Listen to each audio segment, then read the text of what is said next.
Warm greetings to all my dear friends. How are you all? My dear friends, నేను యువతను కలిసినప్పుడు వారిలో స్ఫూర్తిని నింపుతాను.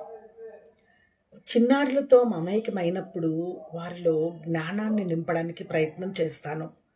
వృద్ధులను కలిసినప్పుడు వారికి సహాయం చేస్తాను. మేధావులతో సమావేశమైనప్పుడు వారిని అధ్యయనం చేస్తాను. నాయకులతో భేటీ అయినప్పుడు వారిని గౌరవిస్తాను. మూర్ఖులు ఎదురైనప్పుడు వారికి దూరంగా వెళ్తాను. వినయశీలులతో భేటీని విలువైనదిగా భావిస్తాను. మంచి మనసున్న వారిని కలిసినప్పుడు వారిలాగా వ్యవహరించడానికి ప్రయత్నం చేస్తాను. ఈ యాటిట్యూడ్ అంతా కూడా నా తల్లిదండ్రుల నుంచి, నా గురువుల నుంచి నేర్చుకున్నదే. సర్వే జన సుఖినో భవంతు.